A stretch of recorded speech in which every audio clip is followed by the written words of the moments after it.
Hey, everybody, and welcome back to another edition of Our Voice 360, our perspectives, our ways. I'm one half of the duo here, Chad Bumgarner. I have with me my man, Pete Hunt. What's good, family? Hey, Pete, with that, let's go. Let's get it. And as always, our podcast is brought to you by Elect Graphics and Photography. Allow your visions to become reality, and CDB Consulting. Great leadership equals great results. How are you leading?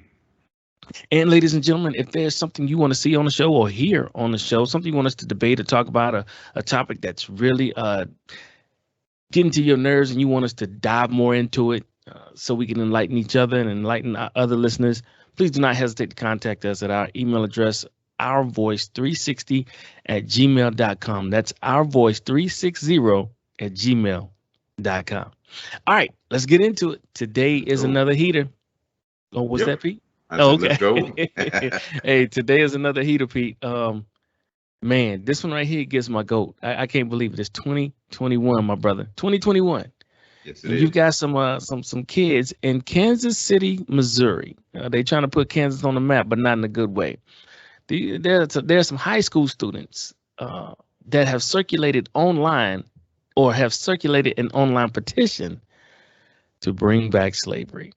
There's actual documentation of kids in chat groups literally talking about Hmm. certain black kids in their class in their school and how much they would be worth as a slave.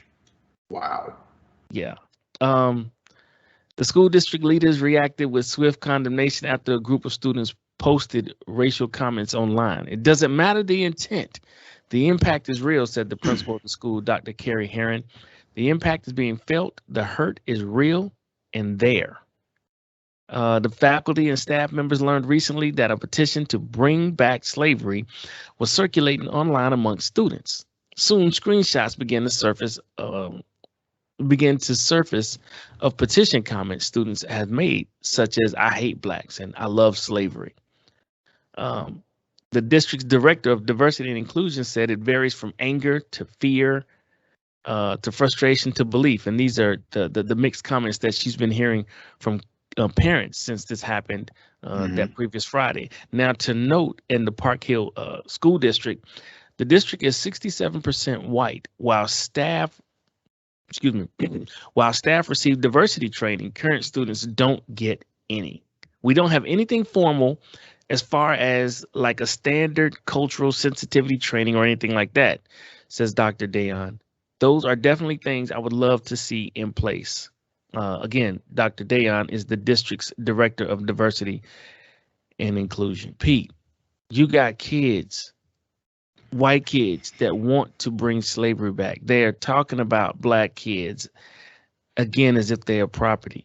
Hmm. Um, they are putting out there, and I'm just going to use this as an example. This is not verbatim. This is not a quote. I'm just using this as an example in the context of what we're talking about. So imagine two white kids texting on some kind of group platform talking about Rayshawn. Rayshawn, he's 6'2", he's 230.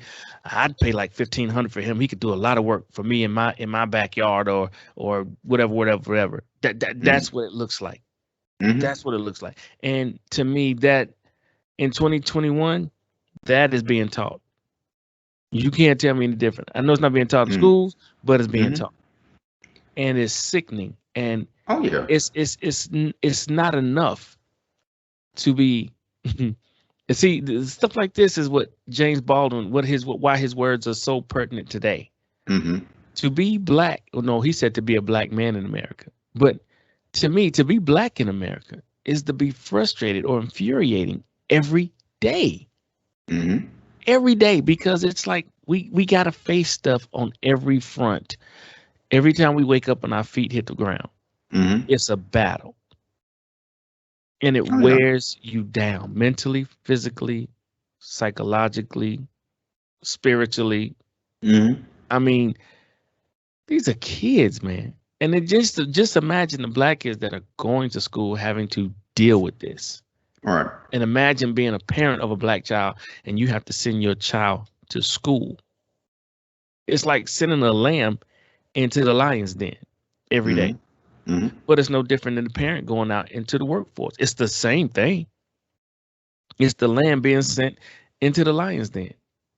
But then we have politicians and everybody else, even the president and vice president.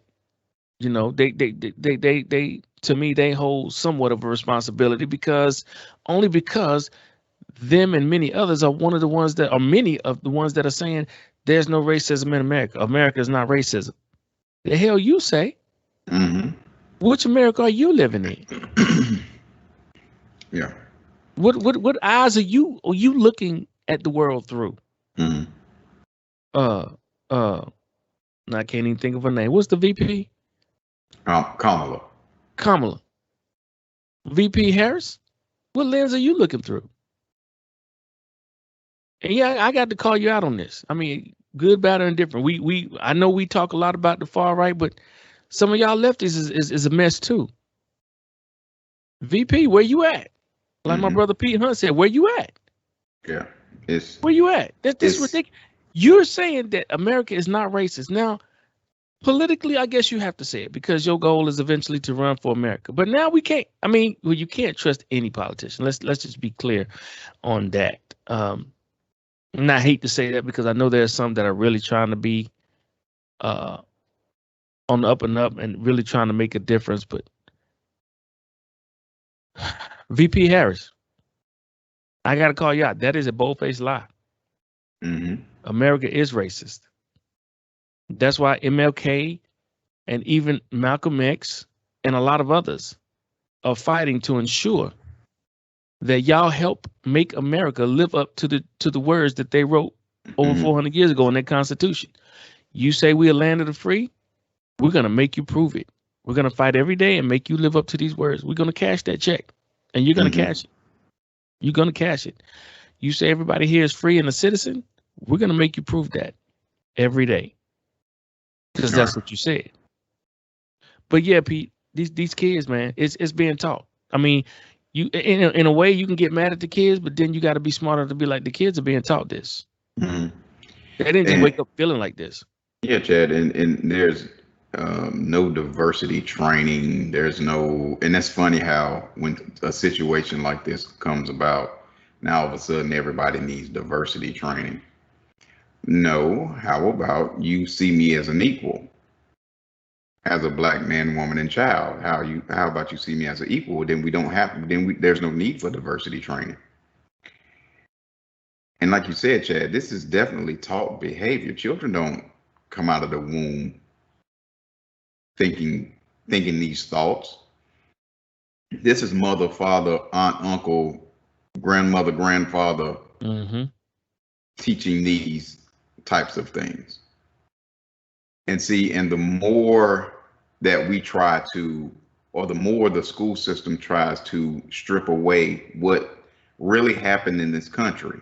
Right. In 1619, how slavery really affects the black man, woman, and child to this day in 2021. The more these school systems try to strip away, not only because slavery, Jim Crow, all of these Reconstruction, all of these things were not just black history, they were white history too, because it was American history. Yeah, it's American history because this is what white people done to us as a people. So it's not just this is just not black history. And when you don't teach what actually happened in this country, you find situations like this. You'll find where white kids don't understand how hurtful this is. But at this stage in the game, do they really even care?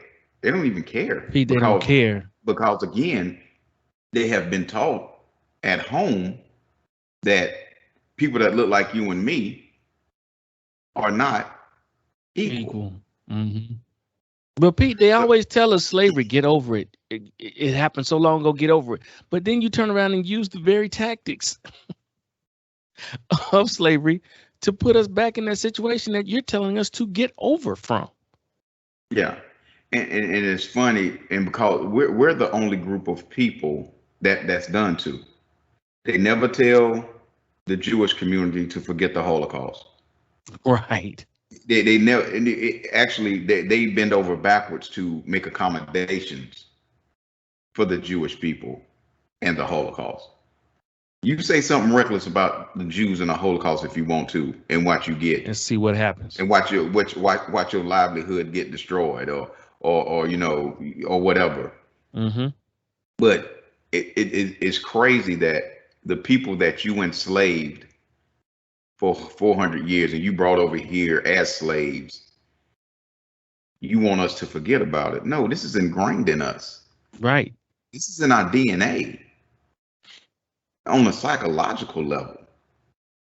So again, this is something that my people will never forget about, because we have situations like this where it's always thrown back in our face.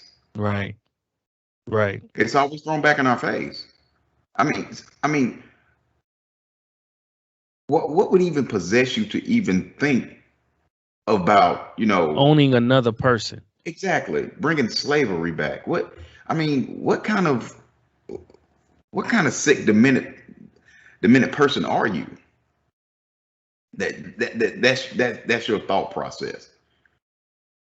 That I look at one of my fellow black students as a slave, or wish we could bring slavery back.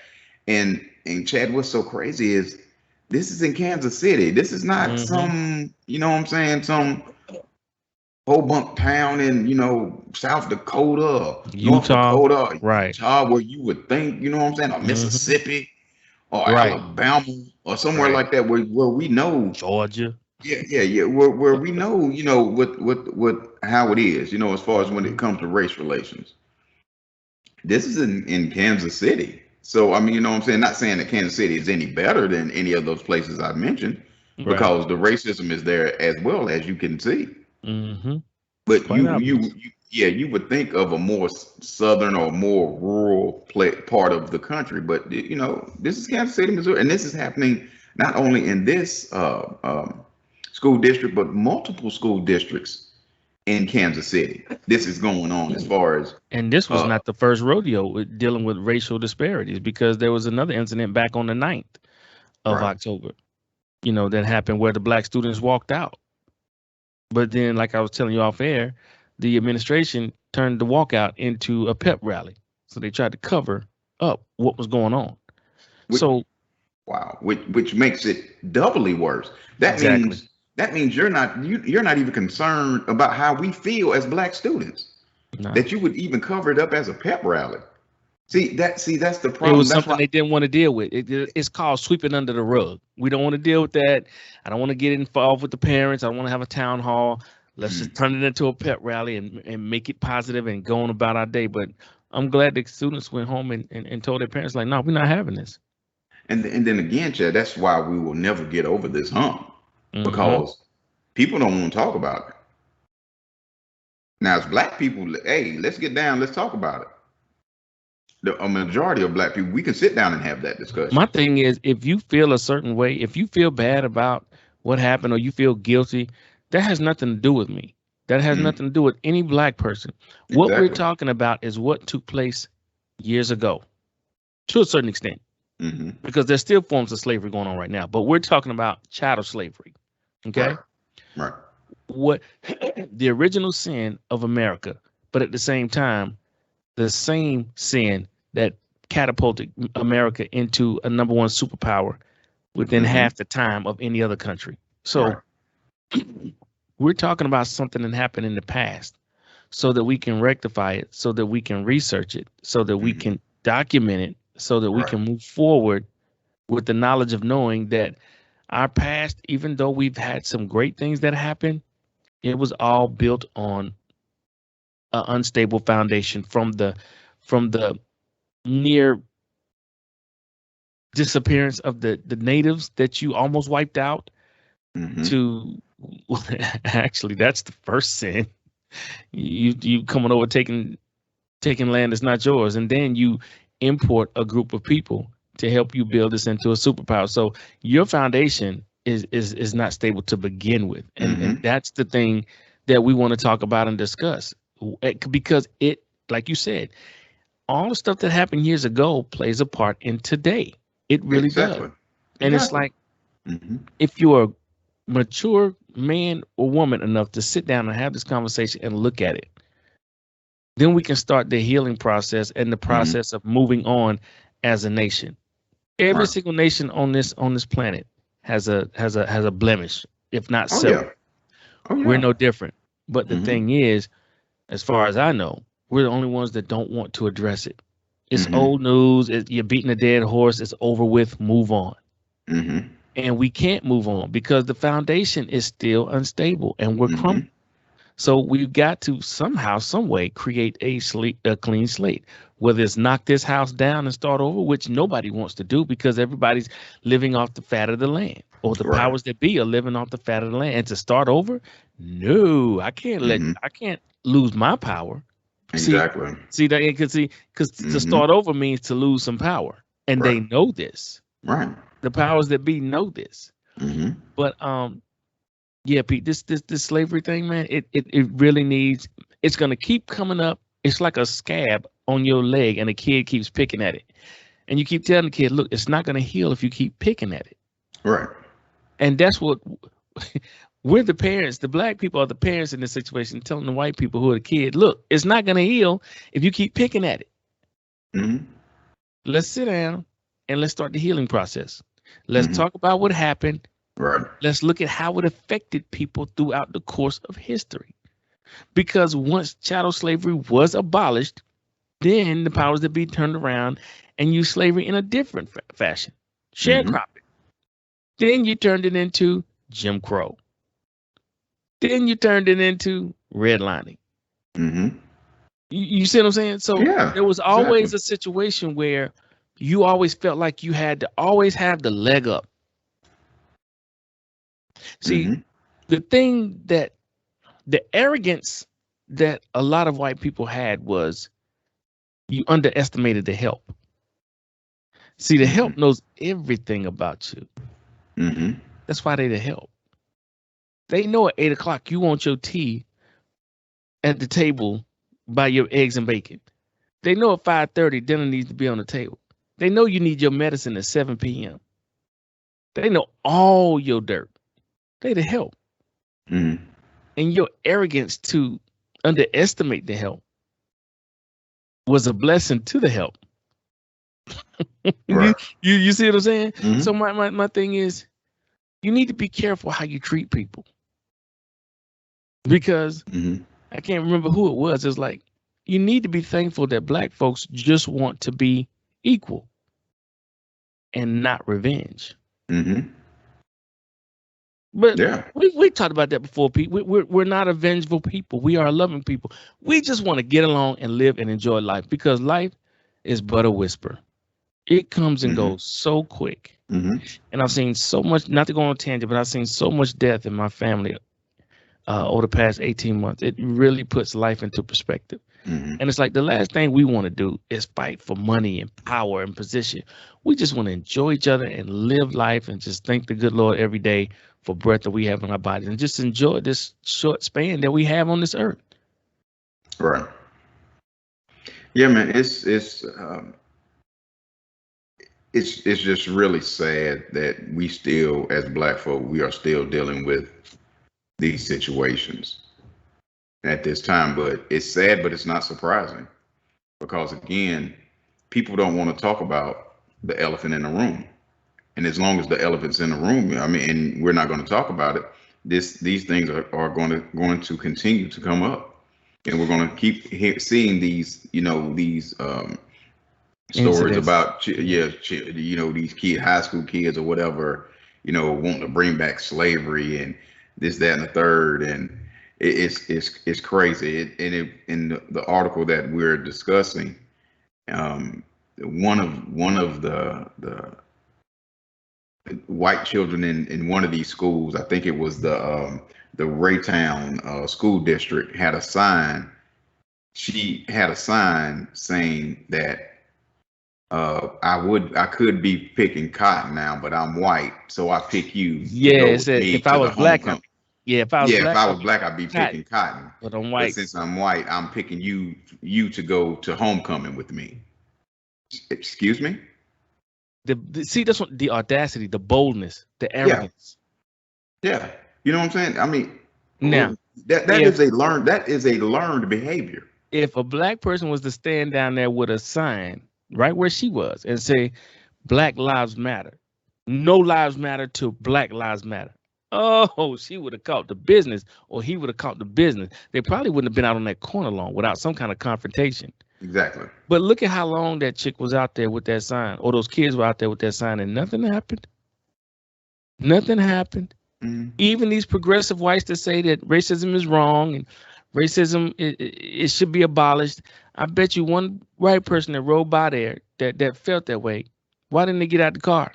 Why didn't they address that lady or those kids? No, I'm not. No, I don't believe in racism, but I'm not gonna get out of the car and address it.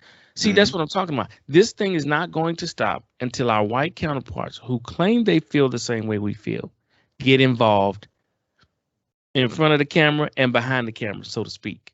Mm-hmm.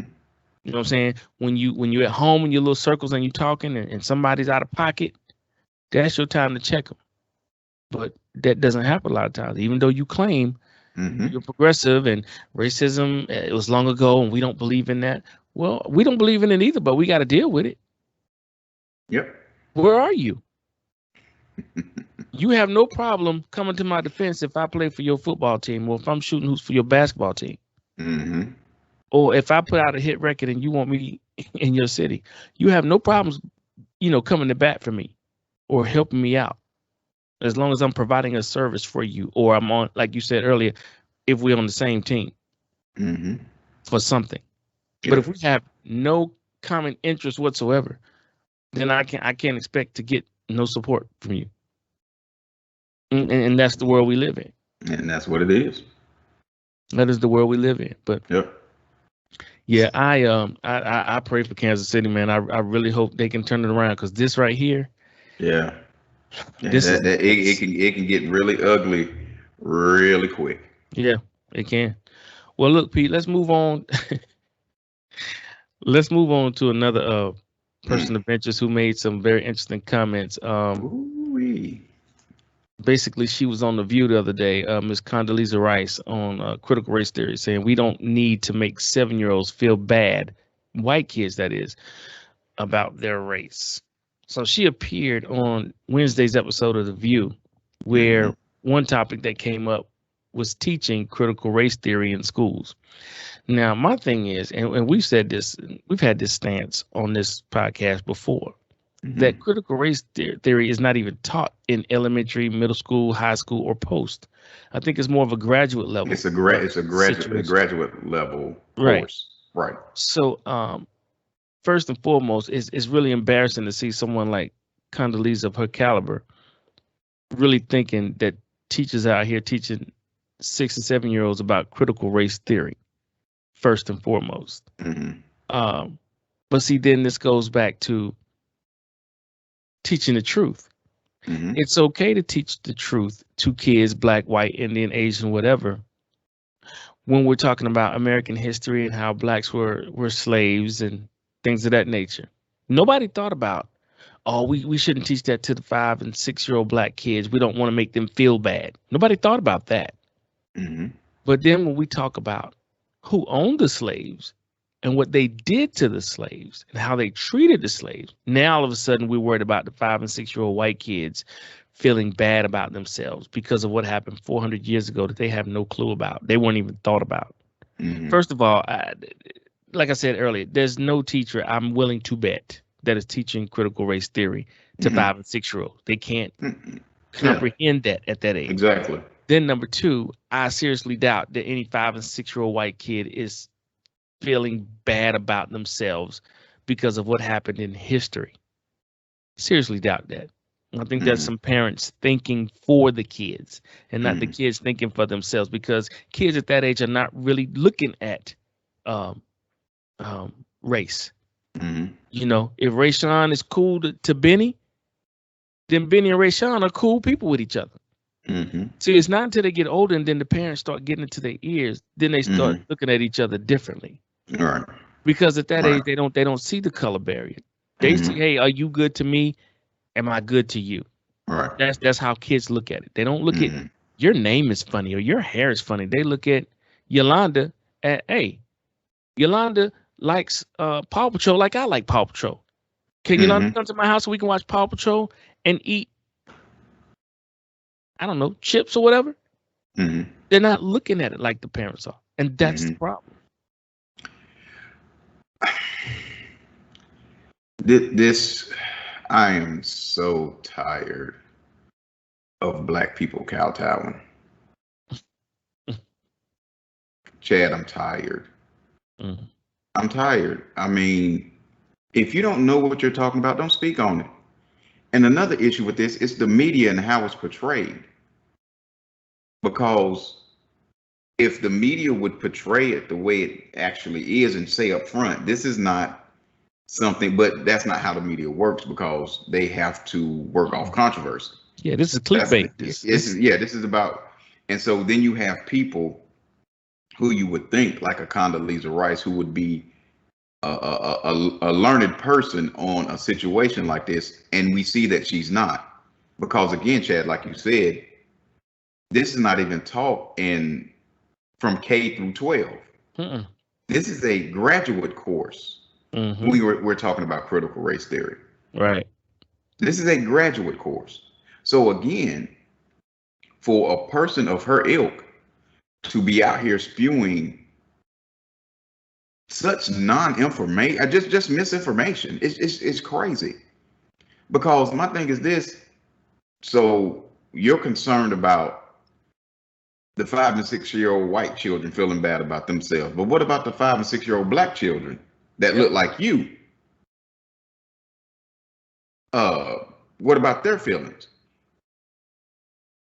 Why are we not really? Don't we want to teach American history? This is American history. Is it your fault that your great grandfather and grandmother owned slaves? No, it's not your fault, but you need to know. Right. Right. Now, You need to real know quick, you need to know what your people did to my people. You right. need to know. Real quick, this is a quote from Condoleezza Rice from the View when she was being interviewed. She said, quote, "In order for black kids who, quite frankly, for a long time, the way they were portrayed, the way history was portrayed, whereas second-class citizenship. But I don't have to make white children feel bad about being white in order to overcome the fact that black children were treated badly." That makes no sense. That is such Because what you're saying, what you're doing is you're nullifying the black kids and how they felt and what they went through. And then you're validating the Chad, that's such an asinine statement. That is such an BS run around the mulberry bush, because I really don't want to answer this question truthfully, because if I really answer this question truthfully, the people that I ride with, they're going to get mad at me, and then they're going to throw me out of the club, and I don't want to be out of the club. Right. I still want to be black and in the club. Mm-hmm. Not your club, but their club. So forget the fact that black kids had to go through this. I'm not saying that they did, because I'm sure they didn't feel bad about it. I'm pretty sure they feel bad about the situation, what happened to their people, when they found out in history class. But I don't have to make white children feel bad about being white in order to overcome the fact that black children were treated badly. And for me, what's even more, and I there was no pushback. Hold on, what? Stop. It's you have to check ignorant statements at its source. I want to say Sonny on the show did step in to say something. Sonny did give did give some pushback. She did give some pushback. Yeah.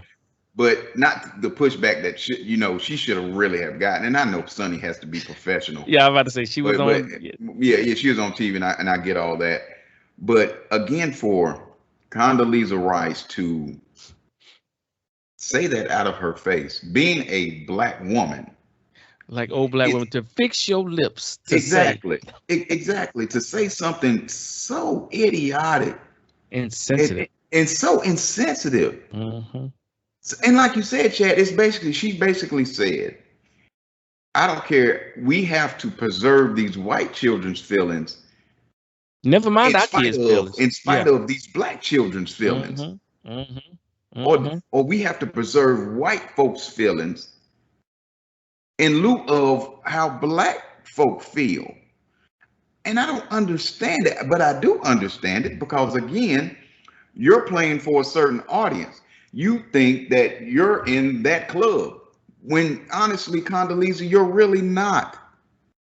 You say things to stay in the club because you know if you say anything outside of the club, that club is going to vilify you. They're gonna ostracize you. And then guess what? Those checks don't come. She was That like, I money, know that we've been hurt and our kids been hurt, but we don't have to hurt the white kids. Okay, well, wait a minute.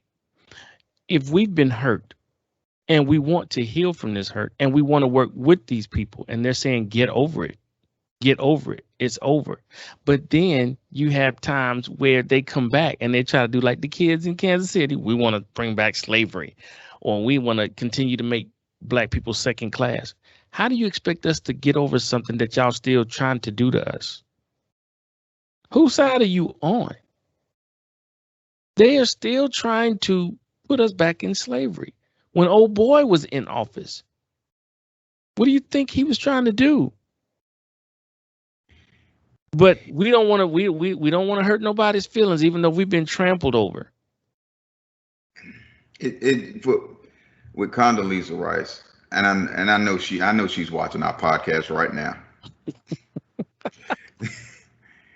let me let me send Condoleezza. If you're watching, Condoleezza, let me send you a message. They don't like you either. They don't like you either. They don't like you. They don't like your black skin. They don't like your coarse hair. They don't like your lips. They don't like your wide nose. It's fried, dyed, and laid to the side. Huh? They don't like you. They don't like you. Deep down, they don't like you, but you playing for the team. So, of course, if you play for the team, we're going to have a spot on the bench for you. You see, I didn't say starting lineup. Right. They're going to have a spot on the bench for you. That's Amorosa. Yeah. They're going to have a spot on the bench for you. But when the rubber meet the road, and if I have to give up one of my counterparts or give up you, and you black woman, I ain't even losing no sleep over this one. Chad, I'm not. I don't even have to think. It's like breathing. I don't even have to think about what. Come on, Chad. They going to throw you to the pile. They going to throw you into the pile. They're going to put some cocaine in your trunk, and the police going to pull you over. They're going to get rid of you for real. Pete, I was watching the interview, and the only thing I thought about was the way she talking. I'm like, man, she ain't been to the cookout in a while. Chad, and I know we joke about the cookout, and we know as black people what the cookout means. Mm-hmm. She's never wanted to be at the cookout. She's never wanted to be at the cookout. When you speak in that way and try to defend somebody else, you don't want to be at the cookout. Yeah. You don't like you. And I was thinking about that. I'm like, I wondered when we discussed a girl from ESPN, Sage, Sage Steele. Mm-hmm. When you don't like yourself, when you look in the mirror and you don't like what you see, you don't like that brown skin that you're in, you'll do anything to try to remove yourself from it. But guess what? We see you. Right through you, actually. And so, and like I said, for Condoleezza Rice to spit such just idiotic statements, it's sad. It's really sad. And nobody's telling her to dress in kente cloth and you know what I'm saying, and drape herself in the African flag or you know what I'm saying, wear a African medallion like we did back in middle school. Yes, sir. Boy, if I could find me one, Chad, boy, if I could find me an African medallion. But nobody's asking you to do that. Nobody's asking you to do that. Anybody asking you to get on a platform with a Black Lives Matter t-shirt? We're not asking you that. We asking you to be true to who you are. and be true to your people. But see, Pete, that's the hardest thing. And I think we talked about this many, many moons ago. It's hard to get up in that mirror and look at yourself for who you really are, because you can fool a lot of people, but you cannot fool yourself. That's it. You cannot fool yourself. Man, and I bet you she lives in a house with no mirrors. Wow. Yeah. That's big right there. Yeah. Marinate on that. Yeah. I bet she lives in a house with no mirrors. Because there's no way you can sit up on a platform like that and just really just belittle the black kids now and in the past and how they felt about learning about their history here in America, because we all know our history did not start here.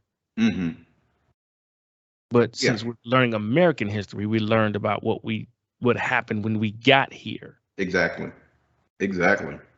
So we go through that, but it's okay, but that's fine. But the important thing here is we can't upset the white kids.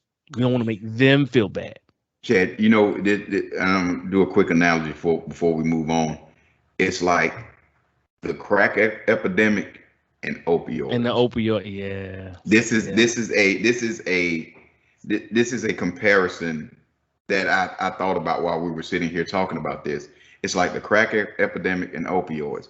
When crack was going on, 3 strikes you out, black folk getting locked up, let them black folks smoke themselves out, this, that, and the third. Just say no. Just exactly.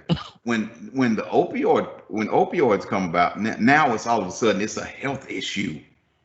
It's an American health crisis. It's a health crisis. Yeah. We must help these white people on these opioids. But 30 years ago, this went to the Congress. They shoved out millions of dollars for programs to help people on opioids. Yeah. 30, 40 years ago, when crack was popping, and y'all was making the crack, and y'all was giving the brothers the recipe for the crack, how to cook up the crack. It was cool. We just gonna lock all these black people up. Because guess what? Prison is big business. So we're going to lock all these black people up because guess what? We don't care about their health. We don't care about their mental. We don't care about none of that. We just see dollars and locking these black men and black women up. It was dollars in two ways, in people and in property. Yep. Because a lot of times the black folks occupied prime real estate. They couldn't just throw them out. But we can get this crack going and get everybody on crack, and who's selling crack, who's making it, who's taking it. We can clear this whole area out and make some money. We can put up some lofts, some little shops, and make some money. So it was about black folks and it was about property. But the thing is, real quick, Pete. The thing is, back then, everybody was so upset with black folks. Why don't they just stop it? I mean, it's not hard. Just say no. I mean, you don't have to do it.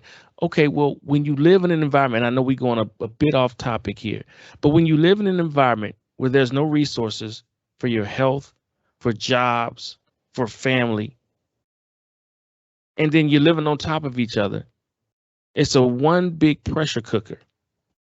And eventually, what is going to blow up. And so you talk about the black folks in the environment, how they live and where they live, but then you won't give them great schools to get an education, which can lead to proper jobs. There were jobs, but we couldn't get them because we weren't qualified. So now you have now you want to come in and say, well, welfare. Okay, mom, you and the kids can have, the government will give you money, but there can be no man in the house. So now you're breaking up the family. See, it was designed to break up the family. Diabolical. So the dad couldn't be there. Yeah, it was a diabolical plan. All stemmed around the crack. Yes. Now, we didn't bring the crack in. We can't make crack in the hood. We don't have the ingredients. It has to be shipped in. That coke didn't come from Brooklyn. It didn't come from Detroit. It didn't come from Compton. It came from overseas. We don't own planes. What black man, woman, company, entity owns planes or trains or boats? We don't own any transportation to bring that stuff from overseas to our inner cities. So nobody wanted to ask how it got here. Everybody just wanted to say, oh, the black people, they shouldn't be doing this, and how they live and where they live, and they should just get out and they should just get an education. They should. It's exhausting. Yeah. It's so exhausting. Nobody wants to look at the root. They just want to look at the effect. But I digress. Let's get back on. But yeah, That's a whole nother podcast. but Condoleezza, I'm surprised, but I'm not. Excuse me. I'm sorry. I'm not surprised in her line of thinking because again, the club she wants to be in. That's the Trump administration. She wants to be in the club. I mean, Bush. Excuse me. Yeah. Bush. But even so, even if she was in nobody's administration, that's how she rides, and she's riding for a team in a certain demographic, and you know that's how I get paid, and I can't mess up these checks. Now. Again, here's another quote from Condoleezza that you're gonna love. From the show. Give it to me. People are being taught true history, Rice said. It goes back to how we teach the history. We teach the good and we teach the bad of history. But what we don't do is make the 7 and 10-year-olds feel that they are somehow bad people because of the color of their skin. We've been through that, and we don't need to do that again. So we've been through that, but we don't want to put you through that, okay? So let's just be clear. We're not trying to make you feel bad. Nobody's trying to make a kid feel bad. What we're doing is teaching truth. This is what happened in 1619 up until 17 whatever or later. This is what happened. Did you do it, young man? No. Did you do it, young lady? No. But your ancestors did. But your ancestors did. Yeah, your people did. Yeah. You need to understand the history of America. This was how America was founded. This is how we started. Has nothing to do with you personally. I still don't believe 5 and 6-year-olds are coming home, or 7 and 10-year-olds coming home feeling bad, talking about, mommy, we killed all the black people. We raped all the black people. We made black people slaves. I don't believe that. I don't believe that at all. Most teachers in America, if not all, are teaching history the way it's supposed. Now you got a few bad apples, like that one white teacher that was talking about the Constitution. If it wasn't for the Constitution, you'd be in my field slaves. I mean, you do have these outliers, but for the most part, teachers are teaching history the way it's supposed to be taught. You know, Africans were enslaved. They were brought in from Africa. They worked farms. They worked the plantations, yada, yada, yada. It is what it is. It is what it is. So about hurting kids' feelings, ain't nobody trying to do that. And she knows that. She knows that. And then the parents want to jump in. Makes little Timmy feel bad. Hey, Timmy, how did you feel when you learned about it? I'm okay. That's what I thought. The parents didn't want you to learn this. That's what it is. Yeah, that's what it basically boils down to. People don't want their history to be taught because your history is ugly. Your history is really, really ugly, and they don't want that to be taught. And then you have people carrying their water like Condoleezza Rice, and I mean, you know, that's where we are now. That's where we are. That's why we must teach our children our history. That's why we must teach our children our history from the beginning to now. How we are kings, how we are kings and queens, how we started out as kings and queens, and nothing happened because of, nothing happens now because if it's not involved with us. So again, I mean, you know what I'm saying? If we teach our children about our history, we're solid. We're solid. So I mean, you know, and that's how, as Black folk, that's how we must do. And if you don't know, learn with your child. Go to the library, get some books. Y'all can learn together. If you don't know history, if you don't know your true history, you can learn together. There's nothing wrong with learning. We learn stuff every day. That's true. So that's true. Well, all right, we're gonna move into the Black History portion. Oh no! I digress. One more story, sir. I digress. We got one more story, and this is a heart tugger, if you will. We got in Shreveport, Louisiana. Sir, it's a story out about a school in the area where there were a lot of fights going on. There was a lot of angry kids, and then all of a sudden, some dads said, "You know what? We're not going to take this. We're going to come in here, and we're going to help this school out, and we're going to help our babies." It's nothing that some strong structure, criticism, and love from a father that can turn this thing around. And since these dads have been in the school, the fights have stopped. Kids are going to class. Mm-hmm. There's a sense of love in the atmosphere at the school now. Kids are feel more safe, more relieved. They can, you know, for lack of a better term, let their hair down now and just be kids. Mm-hmm. And so I'm glad you brought this to my attention, Pete. This is a very, very good story Mm-hmm. about some dads that are volunteering at the school here in Shreveport. I think it's about 40 dads teamed up to Right. make their kids Louisiana high school a safer place to learn. They formed it's called Dads on Duty. Right. And they take turns patrolling the Shreveport, Louisiana high school that is, in shifts. They greet the students as they arrive in school in the morning and help maintain a positive environment for learning. I know one of the interviews with the young girls at the school, they were like, the guys are really cool. They tell a lot of dad jokes that are really corny, but they make us laugh. And, Mm-hmm. watching the video on the article, you can see how the dads interact with the guys and the girls, and Mm-hmm. it's just all love. It's just, you've got a guardian at the school who's genuinely concerned Mm-hmm.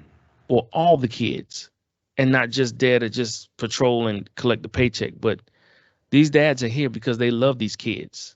Right. Period. Right. And It's so refreshing to see black men shown in a positive light. Again, these are not just, these are black men that's doing this. mm-hmm. And black men we have such a negative light shown on us. When stuff like this happens, we have to uplift this. I agree. We have to put this in the atmosphere. People need to know about situations like this. This is 40 black men going into a school that, I think if I'm correct, in a 1 week span, 22 kids were arrested. Yeah. Mm-hmm. This happened in a week's period where it was so many fights and so much violence that 22 young people were arrested in 1 week at one school. Right. So these black men took it upon themselves to look, we're not going to lose our babies. And they took the initiative to go into this school and be a support system, basically, for these young people. Right. And it's just refreshing to see this, because to let other folk tell it, we deadbeat dads and this, that, and the third, and yada, yada, yada, and black men don't take care of their kids. And when there's actual data out that black men are the most caring and most supportive of all the races of people when it comes to their children. Mm-hmm. Black men. But of course, media, other outlets are not going to say that. We we don't take care of our kids. We deadbeats. We yada, yada, yada. We this, that, and the third. Well, does that happen? Yes. I'm not saying that doesn't happen. I'm not saying that, black men don't, walk out on their baby mamas or their wives and or their kids. I'm not saying that, because we see too many instances of it. But the percentages are greater. The percentages of us being there, it's far higher than perceived. And then Pete, one of the dads in the article, he gave a quote. He said, "Not everybody has a father figure at home or a male period in their life. So just to be here makes a big difference." And I agree with that. I agree with that, because there are a lot of kids out here who don't have a father figure out here, who are angry, and they don't know how to process their feelings because either their dad died or walked out or whatever the case is. Bottom line is they don't have a dad. Right. And I've often said this, it's like, as a child, you need that 360 degree of protection and nurturing, because and structure, because the nurture that a father gives, the nurture and the structure and the discipline that a father gives is different than that of the mother. So, but when you have mom and dad, or mother figure and a male figure, now you have 360 degrees of nurture, structure, and protection. But when one of those elements is gone, your foundation is broken. and you're not getting that other. Now, there are a lot of moms that want to play mom and dad. I commend them for that, but you can't be a dad. You just cannot. And so each kid, whether it's a boy or girl, will go through a period where they'll feel that lashing out, the need to lash out or whatever, because they're angry and they're frustrated. Why don't I have a dad? Or why doesn't he love me? Why isn't he here? There's a lot of stuff that's going through their heads, and they don't know how to process. They need therapists to help them navigate those feelings. But the average black kid or a black mom doesn't have the money or support to give their child the therapy that they need to deal with, feelings like that. So they lash out. And so with these dads being in the school, they hadn't even been there a whole month, I don't believe. And the school has already transformed. That's the power. That's the power of a black man, a black father being in any atmosphere, a good black father being in any atmosphere. Exactly. It's like kids know. Yes. Kids smell BS from a mile away. But Yes, sir. True to who you are, if you are a dad, that is there for your kids, other kids pick up on that. It's like a shark or a dog or whatever. And there's blood in the water. They can smell it from a mile away. Kids smell BS a mile away. They know it. Bruh, man, I'm glad that you said that, because as a coach, as a longtime coach, when you true about what you bring to the table, and like I said, I don't have any children of my own. So I pour all my fatherly skills that I got from my father into my granddaughter, my stepdaughters, and the kids that I coach. And these young people know when, folks are real. I just got a head coaching job at a local high school. Don't know these kids from Adam's house, cat. I don't know these young people. I walk in the gym. I'm a basketball coach. I walk in the gym, Chad, within less than 3 days, I got these young men doing what I need them to do. When I walked in that gym the first day, they didn't know me. Right. But they know that I'm real about what I'm talking about. And I care about them and their future. And like you said, if a kid knows that you BSing, they ain't listening to you. They ain't listening to you. Kids nowadays, they look at what you do, not what you say. Yeah. You can speak a great game, but they watch what you do. Do you show up every day? Do you do what you say you're going to do? Yeah. Because they used to people walking out on them. That's the sad part. They're used to that. Right. But like you said, and we both agree, once they know that you for real, then you see the change in them. And see, that's when you can start pouring into them, because now they're open now. Right. Coach Hunt is a good dude. Coach Hunt, they'll start talking to you. They'll start coming around. Hey, Coach, I was wondering, they'll start pitching you stuff just to see your thoughts, just to see, what you're going to say. And, that's when you got them. It looks like it's, and even to this day, I have guys that I coached 10, 12, 15 years ago that still call me Coach Hunt. That still respect me to the level to call me Coach Hunt. Yep. These dudes are grown now. I mean, could they call me Pete? And would I get offended? No. I mean, you grown. You can call me, but they still call me Coach Hunt. That's respect. Yeah. That's respect. You see what I'm saying? And then it's just when you are a real father or father figure, Chad, we are lucky. We are two of the lucky ones who had great fathers growing up. We are two of the lucky ones. Facts. Yep. That we can still call our daddies right now. Yep. If we need some advice, if we need whatever, X, Y, and Z, we can still call our daddies. We are we are two of the lucky few that can say that. You know what I'm saying? That's true. So I don't take it for granted, and I can go ahead and speak for you. I know you don't take it for granted that the men in our lives, whether it be our fathers, whether it be our uncles, or whoever the case may be, a coach or whatever, they shaped us into the men that we are today. Yes. Yes, they did. So when you have, especially a black father that's there and that molds you and shapes you and gives you the values of life. It's amazing that the things when we were growing up, our fathers was like, all right, boy, and you go on out there and mess around if you want to. You go and do, and then I find myself saying that same stuff to my granddaughter. Yeah. Okay, and I know she's just 8, and I'm like, okay, little girl, okay, now don't go out there and do something. You know what I'm saying? Don't be in that school cutting the food, this, that, and the third. Yep. And then when I check on her, little mama, how you doing? Grandpa, I'm good. I'm good. I did this, the X, Y, and Z. Did you cut up? No, Grandpa.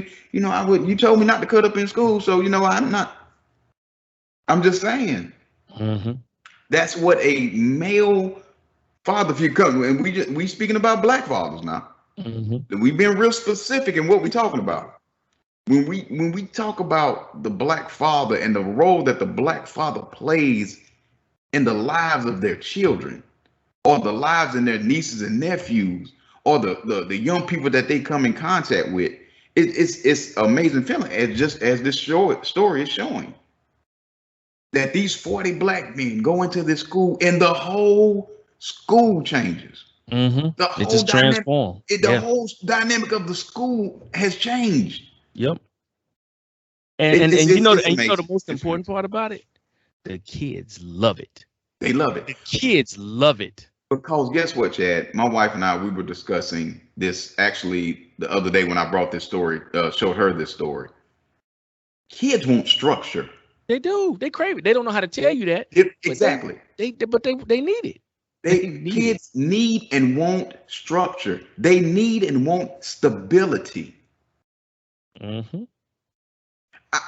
Chad, I'm gonna be honest with you. I don't know where I would be if my father was not in the home. Think about it. If Forrest Hunt was not in the home, and my mom and daddy will be married 50 years next month. Wow. 50. My mom and daddy been married for 50 years. Bro, can you imagine what work they put in to take two different universes and put them together and coexist successfully for 50 years. 50 years. Bruh, I mean, just knowing that as a black man, just knowing that my father was committed to my mama for 50 years. 50 plus, because they dated. Yeah, because they dated first. Yeah. So 50 plus years my mom and daddy been together. Well, you gonna make me, man, go ahead. Bro, what you talking about, man? I'm getting emotional just talking about it, brother. Woo! It's just it's just the foundational things as a black man, and when you come from a great lineage and your father is there, and it's just something that's put in you as a man. It's called foundation. Bruh. See, no matter what happens to you, Pete, you still have a solid, just like myself, you have a solid foundation to fall back on. You know what I'm saying? Exactly. You have that solid foundation, and that's what a lot of kids are missing. And that's why these dads being in this school is such a huge impact, because it's going to really help a lot of these kids turn around and realize, that they are important, that they are special, that they are, validated. And that's the big thing. That's why kids love this thing so much, because these dads, in their own special way, they are validating these kids, saying, hey, look, I know you don't, and they're not saying this verbatim, but I know you don't have a father figure at home, but I'm here for you. And look, and maybe you do, and you can't get to him. Maybe he's present but not available. Yeah. Or maybe he's here. Maybe he's in your house. And maybe he's a great father, but he can't help you right now. You're going through something right now. I can be that buffer for you right now. That support system that you need right now in this moment. Right. And then, we'll call daddy when he gets here. We'll sit down and chat it up. This is what happened. But in this moment, if something's going down, I got you. I got you. And that's powerful. And bruh, That's powerful. That's extremely powerful. Extremely powerful, man. I'm telling you, man. It's Dude, just let's go, because we gonna turn this into a 2-hour show just off of dads alone, because you and I can talk about dads all day. all day. Cause we got two great ones, dog. We got two great ones, dog. We got some goats. But Telling look, let's yeah, we got to move. man, let's move on, man. Yeah, bro, We going on to the black. I know I'm trying to hold mine back. We're going on to the Black Author of the Week. Again, we're gonna hit up W.E.B. Du Bois, because he is a bad man. And the name of the book is The Gift of Black Folk. The Gift of Black Folk. W.E.B. Du Bois is one of the most famous figures in American history, having also authored The Souls of Black Folk, not to mention co-founding, if you didn't know, co-founded the NAACP. Mm-hmm. Here in this book, he celebrates Black Americans' struggle for equality, a battle that will continue long after slavery was abolished, and the ongoing pursuit of a more perfect union. Like I told you earlier, I said people like him and MLK and even Malcolm X have been fighting, and we will continue to fight to make sure that America lives up to what they put in that Constitution for us. We're gonna cash this check. So again, the name of the book is The Gift of Black Folk by W.E.B. Du Bois. So with that being said, let's turn to our Black inventor of the week. His name, and you're very familiar with his invention, because if it weren't for this invention, a lot of us probably be in a bad situation with these cars. I'm talking about Mr. Garret Morgan, the inventor of the 3-light traffic signal in 1923. Now, there was a traffic signal before Garret Morgan's, but Garret enhanced it. With only an elementary education, Black inventor and son of an enslaved parent, Garret Morgan came up with several significant inventions, including an improved sewing machine and the gas mask. However, one of his most influential inventions was the improved traffic light. Morgan was one of the first 3-light systems that were invented in the 1920s, resulting in widespread adoption of the traffic lights we take for granted today. So, thanks to the successors of his other inventions, Morgan bought a car, and as a motorist, he witnessed a severe car accident at an intersection in the city of Chicago. And quick side note, Garret Morgan was the first Black man to own a car in Cleveland, Ohio. So in response to this accident, he decided to expand on the current traffic light. Now, Garrett's contribution, huge contribution to the traffic light, is the yellow light. See, before it was just red and green. Right. And see, that was a problem, because you drive and then all of a sudden it hit red, and you at the middle of the intersection or about to cross the intersection. You know, in those days, they didn't have brakes like they did now. It's hard to stop. So it was a lot of crashes going on. Right. So he decided to expand on the current traffic light by adding the yield component, warning oncoming drivers of an impeding stop. He took the patent out for creation in 1923, and then he got the patent the following year. Very bold brother. Very proud of this man. Right. He invented the automatic 3-way traffic signal system, and then he eventually sold that to General Electric. So, shouts out to Garret Morgan. He died July 27th, 1963. He became blind in his elderly part of his life due to glaucoma. Right. But very intelligent brother. Like I said, he had many patents, but this was the most influential one, was the 3-light traffic. Signal. Thank you. I cannot get that word out. Yeah. So, but yeah. So shout out to Garret Morgan. Real quick, I want to say, rest in peace, Brother Colin Powell, who died died last week. Prayers up to his family, for him, and his family, and his legacy. The war, the Iraq War, was definitely a blemish. I'm glad he was a man about it and owned up to it. It was his mistake. You know what I mean? Overall, a good man. I just want to send my condolences out to him and his family. Anything else, Pete, before we go to the Bible verse or whatever? Oh, as always, man, love your people, man. Hug on your people. Protect yourself, protect your people at all times, man. Just, keep your head on the swivel, stay safe. We are in some dangerous times right now. So again, love your people, protect your family, protect yourself. That's about it. Okay. Well, the Bible verse we're coming from Deuteronomy chapter 31, verse 6, and it reads, "Be strong and courageous. Do not be afraid or terrified because of them, for the Lord your God goes with you. He will never leave you nor forsake you." There it is. So just something to marinate on. And always, before we close, I got to give it to you. Brother Marcus Garvey, in his famous words, "Never forget that intelligence rules the world and ignorance carries the burden. Therefore, remove yourself as far as possible from ignorance and seek as far as possible to become intelligent." Marcus Garvey. There it is. All right. Once again, ladies and gentlemen, thank you so much for tuning in for another edition of Our Voice 360, our perspectives, our ways. Be blessed. Stay safe. We out. Peace.